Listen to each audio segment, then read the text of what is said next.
Learn Egyptian history in under 20 minutes. Let's go. We're jumping into the history of ancient Egypt at light speed, and with some fun along the way. First, we meet our early Homo sapiens buddies in North Africa. These folks lived around 8,000 years ago and were basically rolling with a hunter-gatherer lifestyle. But here's the interesting part. These people are hunting in the Sahara. Dude, isn't the Sahara just a desert, you might ask? Today, yes. But back then, things were different. This period was known as the Green Sahara. Tons of rain, lush greenery, lakes, rivers. Basically Florida, but the African edition. Hot, humid, and rainy. Life was good for hunter-gatherers at the time. Catch fish, hunt animals, stroll around and gather stuff. And agriculture starts showing up too. They begin planting wheat and barley. Imagine farming wheat for 1,000 years, but no one thinks, hey, let's invent beer. Tragic. As agriculture grows, people start settling down. They're building mud brick houses, pottery, and slowly embracing the yeah, we live here now mindset. Until the climate suddenly shifts again, the humidity disappears and the Sahara dries back up. Everyone's like, well, time to move, grabs their belongings and heads toward the Nile. Once they reach the Nile Valley, they're like, river, check. Fertile soil, check. Plenty of water, check.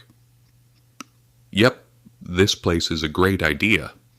So they start setting up shop. After 6000 BCE, the first stages of urbanization begin, the Two Kingdoms period. Gradually, two different kingdoms form, Upper Egypt, south, wild narrow valley with tightly packed cities. Lower Egypt, north, trade, comfort, and easy living. Their names are reversed because the Nile flows from south to north, so up means upstream. Upper Egypt wears the white crown, Lower Egypt wears the red crown. They sometimes trade but also maintain a friendly but competitive relationship. Enter Narmer and the unification of Egypt. Around 3100 BCE, Narmer, the king of Upper Egypt, decides taking over the north sounds like a fantastic idea.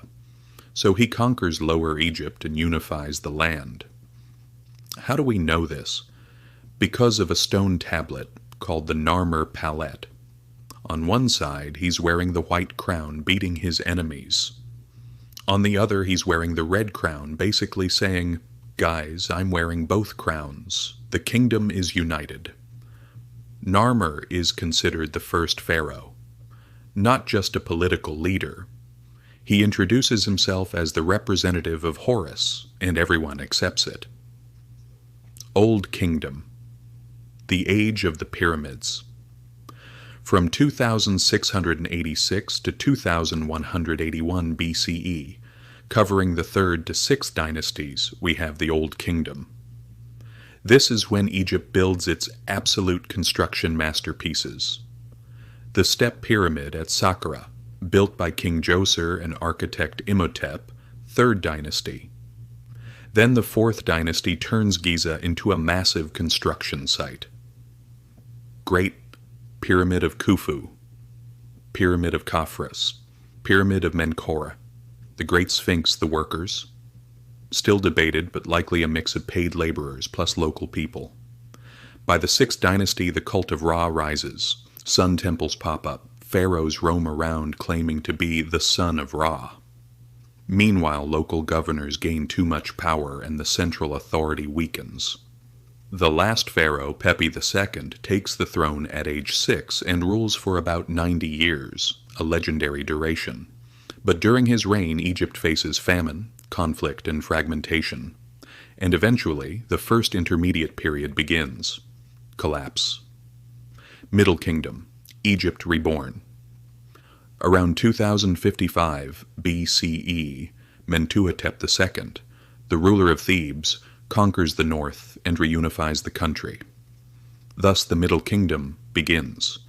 During this period, agriculture thrives, trade becomes freer. People embrace the Osiris belief and dream of an afterlife. Literature progresses. But in the 13th dynasty, rulers change rapidly and authority starts slipping again. The Hyksos arrive, an invasion.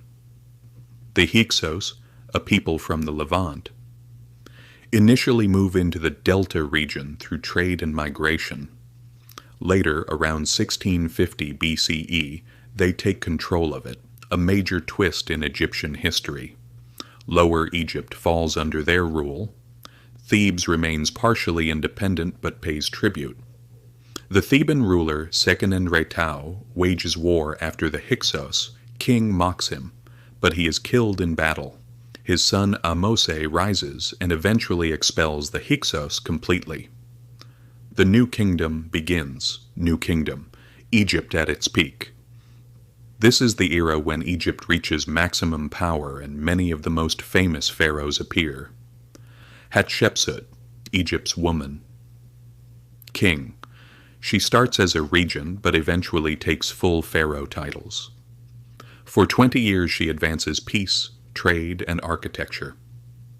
After her death, her stepson Thutmose III tries erasing some of her statues. Akhenaten, the one God experiment.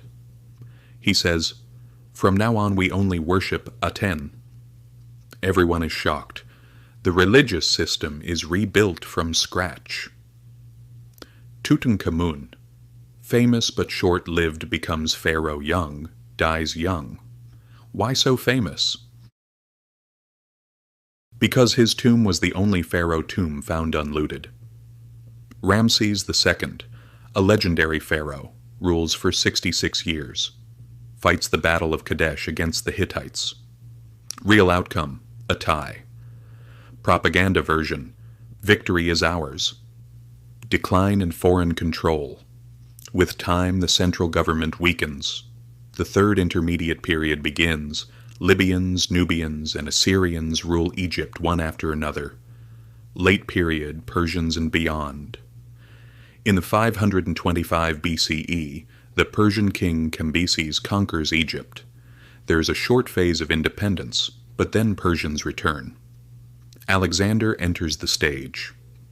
In 332 BCE, Alexander the Great arrives. Egyptians greet him like a savior. He founds the city of Alexandria. After his death, Egypt passes to the Ptolemaic dynasty. The last pharaoh, Cleopatra VII, known for her intelligence, influence, and political skill. But her relationships? A bit complicated. Julius Caesar, Mark Antony. Eventually, they lose the Battle of Actium to Octavian. Cleopatra and Antony commit suicide, and just like that, the 3,000-year pharaonic era officially ends. Egypt becomes a Roman province. In 641 CE, Arab armies arrive and Roman influence fades away completely.